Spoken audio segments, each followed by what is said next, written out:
উল্লেখযোগ্য উন্নয়ন করেছে, এর পাশাপাশি অবশ্যই আমাদেরও কিছু ত্রুটি বিচ্ছুতি ছিল, যেগুলোতে মানুষ আসলে আহ আওয়ামী লীগের কাছে বারংবার প্রত্যাশা করেছে, এবং অনেক ক্ষেত্রে আশাহত হয়েছে, এটা অস্বীকার করার কোনো উপায় নেই। আমরা যেমন একদিকে ভালো কাজ হয়েছে, তেমনি ভাবে এই আওয়ামী লীগের ব্যানারে অনেকেই অনিয়ম দুর্নীতির সঙ্গেও সম্পৃক্ত হয়ে গিয়েছিল, যে জায়গাটায় আমাদের আরো বেশি সচেতন হওয়া উচিত ছিল। তাই আমি মনে করি যে আমাদের নেতৃবৃন্দ যেমন ঠিক আছে ভালো কাজ করেছেন, তার পাশাপাশি তারা অনেকটা অংশে দীর্ঘদিনের এই ক্ষমতার বলয় থেকে কিছু জনবিচ্ছিন্ন হয়ে গিয়েছিলেন। সাধারণ মানুষের যে আশাকাঙ্ক্ষা ছিল, তাদের যে প্রত্যাশা ছিল, সে জায়গা থেকে বিচ্যুত হওয়ার কারণে অনেকটাই আহ একটা মানুষের মধ্যে দীর্ঘদিনের পুঞ্জি ভিতরে ক্ষোভ তৈরি হয়েছিল। এটা কি অস্বীকার করার কোনো উপায় নেই। এই জায়গাটাকে যে আমরা কিন্তু অনেকে অ্যাড্রেস করি না, বাট এটা অ্যাড্রেস করতে হবে। মানুষের চোখের ভাষা বুঝতে আমরা অনেক ক্ষেত্রে ব্যর্থ হয়েছিলাম। তাদের স্বাভাবিক দেখেন, স্বাধীনতা বিরোধী শক্তির কাছে কিন্তু মানুষ প্রত্যাশা করে না, প্রত্যাশা করে কাদের কাছে? তাদেরকে ভোট দিয়েছে, ভালোবেসেছে, আপন মনে করেছে। তো তারা যদি তাদের চোখের ভাষা না বুঝে, হৃদয়ের আকুতি না বুঝে, তারা কারা বুঝবে?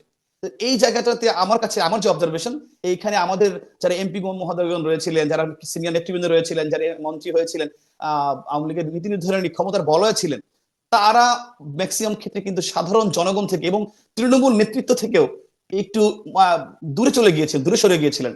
এরা বলেছে দুর্নীতি বিরুদ্ধে টলারেন্স, কিন্তু দেখা যায় একটা আপনার ভোটার আইডি কার্ড করতে যাবে, একটা টিসিবির কার্ড করবে, বা সাধারণ মানুষ যে কোনো একটা সেবা নিতে যাবে, পাসপোর্ট অফিসে যাবে, সেখানেও তারা হ্যারাসমেন্টের শিকার হয়ে যায়, সেখানে তারা দুর্নীতি হয়েছে। একজন সাধারণ আহ রিক্সাওয়ালা একটা রাস্তা পার হবে, সেখানে পার হতে গিয়েও আপনাকে 5 টাকা 10 টাকা দিতে হয়েছে। তো এইভাবে একদম প্রান্তিক পর্যায়ে যখন দুর্নীতিটা ছড়িয়ে গেছে, তখন কিন্তু তাদের মধ্যে ক্ষোভ বেড়েছে, তাদের মধ্যে এই যে সরকারের প্রতি জনরোষ সৃষ্টি হয়েছে। এবং এই জনরোষ যখন সৃষ্টি হয়, তখন কিন্তু একটা স্পার্ক লাগে, স্পার্ক করলে সেখানে স্কুলগুলো ছড়িয়ে পড়ে।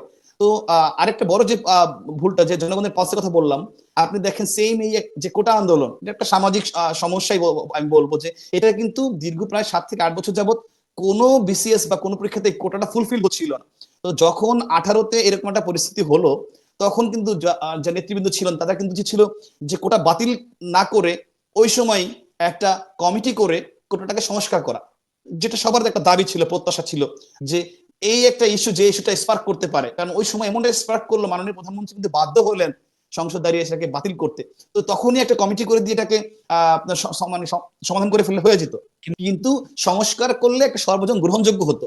কারণ এই ইস্যুটা যে একটা আপনার আগুনটাকে ছাই চাপাতে রেখে দিলেন, সেটা যে আবার কখনো মানে স্পার্ক করবে না, সেটা তো আসলে ওই সময় তো পরিস্থিতিটা এমন ভোলাটাইল হয়েছিল, আপনি জানেন যে আমাদের যেমন যে আপনার ওই যে গণ অধিকারের নুরুল হক নূর, ওরা কিন্তু ওই কোটা আন্দোলন থেকে ওরা উত্থান হলো। এখন যারা হাসনাত সাজিদ আসছে, সেম কোটার মাধ্যমে একটা ইস্যুকে আমি বারবার কেন জিয়ে রাখবো, সেটা যে ইস্যুটাকে কমন একটা ইন্টারেস্ট একটা বৃহৎ অংশের ছাত্র সমাজের রয়েছে। এবং আপনি দেখেন যে 18 ঠিক পরে আমি যখন দায়িত্ব নিলাম, তার ঠিক 2 দিন পরে একটা আন্দোলন হলো, নিরাপদ সড়ক আন্দোলন, আপনার নিশ্চয়ই মনে আছে। ঠিক 2 দিন পরে আমি 31 তারিখে দায়িত্ব নিলাম, 2 তারিখে আন্দোলনটা শুরু হলো। তো যখন ওই আন্দোলন কিন্তু সেম ভাবে এই 24-এর আন্দোলনে যেভাবে ষড়যন্ত্রের বস বিপন্ন করা হলো,